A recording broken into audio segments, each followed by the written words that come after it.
तो सबसे पहले हमको देखना है कि ये आईआरआर वाला जो कंसेप्ट है यूज़ कहाँ पे आता है। हमको इसमें सिर्फ एक चीज़ याद रखनी है, हमको करना है एनपीवी ज़ीरो।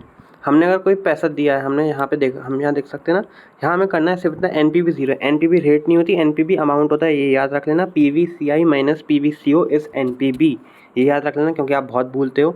इस वाले पार्ट को भी भूल जाओ, ये वाला पार्ट क्या है ये भूलते रहो। अभी देखो एनपीवी में हमको क्या लेना है कि अगर आर की जो रेट है यानी कॉस्ट ऑफ कैपिटल है, ये कॉस्ट नहीं है, ये है cost of capital is equals to I R I, यानी रेट ऑफ इनकम, यानी cost of capital is equals to return on income, यानी rate of return on income, ऐसा समझ लो। अगर ये बराबर हो गई तो क्या हो जाएगा, हमारा एनपीवी ज़ीरो हो जाएगा। एनपीवी यानी PVCI minus PVCO amount zero हो जाएगा, ये बात हमें याद रखनी है। आगे चलो, इस वाले पॉइंट पे एक बार नज़र जरूर डाल देना। अब इधर देखते हैं हमको क्वेश्चन 25 कैसे करना है। क्वेश्चन 25 हमको कैसे करना है, पर पहले उससे पहले आप ये देख लो कि क्वेश्चन 25 कौन से वाले हैं। ये ऑप्शन 1 वाला है। यहाँ पे आपको पीवीएफ यानी प्रेजेंट वैल्यू फैक्टर और प्रेजेंट वैल्यू एन्युटी फैक्टर की जो रेट्स हैं वो गिवन नहीं है। गिवन नहीं है मतलब हमारे क्वेश्चन 25 में हमें ज़्यादा रेट्स कोई गिवन नहीं है। सिर्फ क्वेश्चन में लिखा है हमको 10% हमारी कॉस्ट ऑफ कैपिटल है और कोई रेट हमको गिवन नहीं है। तो हम कैसे करेंगे, सबसे पहले हम जो भी हमारे अमाउंट्स हैं, टोटल वाले अमाउंट्स हैं, उन सबका समअप करके एवरेज निकाल लेंगे। एवरेज से क्या आ जाएगा, हमारे पास 87,500 आ रहा है एवरेज। उसके बाद हम लोग ना फेक पीवीपी निकालेंगे। फेक पीवीपी कैसा फॉर्मूला है देखो यहाँ पे, क्या इधर देखता हूँ, यहाँ पे क्या लिखा है अपना जो भी अपना अमाउंट है, पी सी कॉस्ट, जो भी हमने पेड अप, जो भी हमने इन्वेस्टमेंट करी हो उसका अमाउंट कैसे रिकवर होगा, एनुअल अमाउंट यानी एनुअटी वाला जो अमाउंट जो हमें को रिकवर होगा इनटू पीवीएएफ, ये था।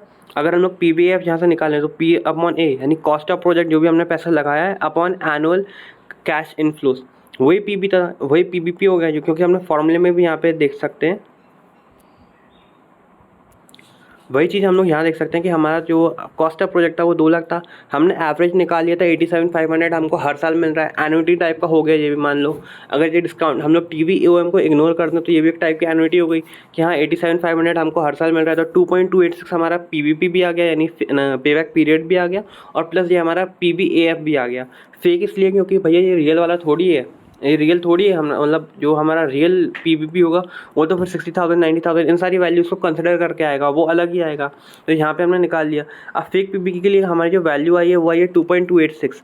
इसको हम लोग अपेंडिक्स में यानी हमारे जो प्रेजेंट वैल्यू इंटरेस्ट फैक्टर वाली लिस्ट हो गई या फिर प्रेजेंट वैल्यू एन्युटी फैक्टर वाली लिस्ट हो गई, अगर उसमें देखेंगे कि 4 ईयर की कौन सी इन्वेस्टमेंट की रेट पे ये 2.286 वैल्यू आएगी, तो 20% हम लोग देखेंगे तो उस पर तो आ रही है 2.589, पर हमको चाहिए 2.589 से भी कम 2.286। तो उसके लिए हम लोग निकालेंगे NPV, statement of NPV. YTM निकालेंगे, वाईटीएम ऐसे नहीं निकालेंगे जैसे अपन सोच रहे थे। उसका फॉर्मूला कैसे होगा, कैसे हम लोग रेट निकालेंगे, हम लोग पहले 20% पे सारे रेट्स कैलकुलेट कर लेंगे। तो हमारी वो आ गया, हमारा पहले पॉजिटिव आ गया, ठीक है, 21,450 पॉजिटिव आ गया। हम लोग वाईटीएम यूज़ करेंगे, पर पहले एनपीवी जरूर निकाल लेना। फिर हम लोग 26% को चेक करेंगे। 26% पे अभी सारी फिगर ये 60, 90, 130, 70,000 वाली फिगर्स को चेक करेंगे, तब आ रही है एक नेगेटिव एनपीवी आ रही है। उस पर हम लोग लगाएंगे आईआरआर वाली रेट्स, तब जाके हमारी जो रेट आएगी 25.25% वो होगी, आईआरआर होगी, और मतलब उस पर हमारी कॉस्ट एंड इनकम दोनों ज़ीरो हो जाएंगी। ये है पॉइंट। ये कैलकुलेशन आप देख सकते हो मानो तो। बाकी ये सारी कैलकुलेशन थी हमने ऑप्शन ए वाले मेथड से करा। अगर ऑप्शन बी वाले मेथड में कुछ नहीं करना, इसमें साफ साफ लिखा कि अगर आपको पीवीएफ या पीबीएफ वाली रेट्स गिवन हुई क्वेश्चन में, तो आपको बस एनपीवी निकालनी है दोनों की रेट से, और अपना आईआरआर के वो अपना वाईटीएम का फॉर्मूला लगा देना, आ जाएगी रेट। और बाकी सारे क्वेश्चन ऐसे ही सारे फार्मूला से करने हैं। पार्ट 2 अब स्टार्ट करते हैं। पार्ट 2 में सबसे पहले सर ने ये फार्मूला लिखवाया था कि अगर एन्युटी हो, annuity into present value annuity factor से मल्टीप्लाई कर देंगे, ताकि हमारा क्या जाएगा, हमारी प्रेजेंट वैल्यू यानी हमने टाइम 0 पे जितना भी हमने खर्चा करा था, कॉस्ट ऑफ प्रोजेक्ट, वो आ जाएगी। ठीक, तो हमारी रेट्स हमारी जो इंटरनल, और क्योंकि ये इंटरनल रेट ऑफ रिटर्न वाला कंसेप्ट लगा रहे हैं, क्योंकि यहाँ पे लिखा ही है, क्या लिखा है कि ये लिखा है ना, हमने फार्मूला कहाँ से निकाला था, इंटरनल रेट ऑफ रिटर्न वाले कंसेप्ट से निकाला था। तो अगर हम लोग यहाँ देख सकते हैं कि क्योंकि ये एन्युटी है, तो यहाँ 15% की रेट पे हम लोग चौथे साल की वैल्यू नहीं देखेंगे, हम लोग देखेंगे 15% की रेट पे चौथे साल का प्रेजेंट वैल्यू एन्युटी फैक्टर क्या होगा, यानी हम लोग को सारे एडअप कर देंगे। एडअप इससे देख लो, आप ये देख लो, ये आ गए 15% के लिए फर्स्ट सेकंड थर्ड फोर्थ का टोटल कितना हो रहा है, 2.855। तो यहाँ लिख देंगे 2.855, तो इसकी वैल्यू कितनी आएगी, 171,300। अब बारी है कॉस्ट ऑफ कैपिटल की। तो इतना समझ low cost of capital is never IRR। Cost of capital अलग ही होती है, ये कोई IRR YRR नहीं होती, ठीक है। तो हम लोग इसको अलग से ढूंढेंगे। एक रिलेशन समझना बहुत ज़रूरी है। रिलेशन क्या होती है? ये PVCI अपन ने प्रॉफिटेबिलिटी इंडेक्स पढ़ा। सो इनमें अपन ने क्या पढ़ा, एक होती है प्रॉफिटेबिलिटी इंडेक्स और NPV में एक होती है present value of cash outflows and present value of cash inflows. इनको मेजर कैसे किया जाए? कॉस्ट ऑफ कैपिटल पे, ना कि IRR पे। मैंने पहले बता रखा है कि कॉस्ट ऑफ कैपिटल हमारी मेन डिटरमाइनिंग पॉइंट है कि हमारी NPV और प्रॉफिटेबिलिटी इंडेक्स क्या होगा। IRR हमारा कोई काम का नहीं, क्योंकि IRR के हिसाब से तो NPV ज़ीरो हो जाएगा। NPV ज़ीरो हो जाएगा, मतलब PVCI is equals to PVC हो जाएगा। तो मतलब प्रॉफिटेबिलिटी इंडेक्स तो 1 हो जाएगा। तो ये कोई मतलब ही नहीं बनता, यानी बाकी सारे फॉर्मूले तो फिर बेफालतू हो जाएंगे।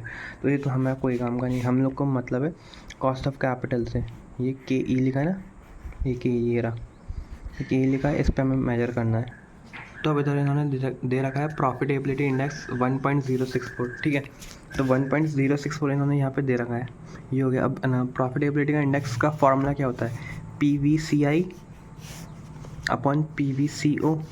ये PVCO या ये I हो गया। पर ये PVCI का पहले टंडा देख लो। PVCI क्या होता है, यानी PVCI क्या होता है?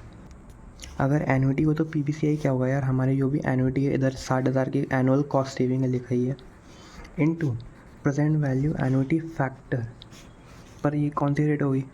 कॉस्ट ऑफ कैपिटल वाली रेट होगी, क्योंकि हम लोग NPV और PI हम लोग तो कॉस्ट ऑफ कैपिटल वाली रेट से डिटरमाइन करते हैं, मैंने पहले ही कहा था। तो कॉस्ट ऑफ कैपिटल की रेट होगी। टाइम कितना दिया है? 4 साल दिया है सर, और कोई दिया ही नहीं है टाइम। तो ये आ गया फॉर्मूला हमारा। ये फॉर्मूला बन गया 60,000 की annuity into present value annuity factor of cost of capital. उसका 4 साल का हमको टोटल लेना है, डिवाइड बाय PVCO 171,300 हमने पहले ही निकाल रखा है। इंटू इससे करेंगे तो क्या आ रही है वैल्यू? इन सब की वैल्यू PVAF की वैल्यू क्या आ रही है? 3.038। अगर इस टेबल में देखा जाए तो ये रहा 3.038, ठीक है। तो 3.038 अगर वैल्यू आ रही है तो बस हमें और क्या चाहिए? 3.038 से हमें क्या चाहिए था? हमें 12% चाहिए था, यानी कॉस्ट ऑफ कैपिटल की रेट कितनी हुई? 12%।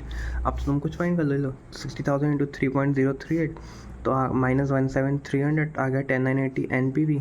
ये NPV हो गया, ये रहा आंसर में NPV 10980। भाई सेम चीज़ हम लोग IRR वाली कंसेप्ट हम लोग यहाँ देख सकते हैं कि हमने सारी EBIT हम लोगों ने present value of cash inflows निकाल लिया, ये रहा present value of cash outflows. और हमको IRR फाइंड करनी है, तो हमको क्या करना है? एक हमारे पास एन्युटी है, इनटू करना है हमें एक रेट से जिसकी वैल्यू 3,60,000 है, ताकि हमारा NPV ज़ीरो हो जाए। वही कंसेप्ट है, सेम।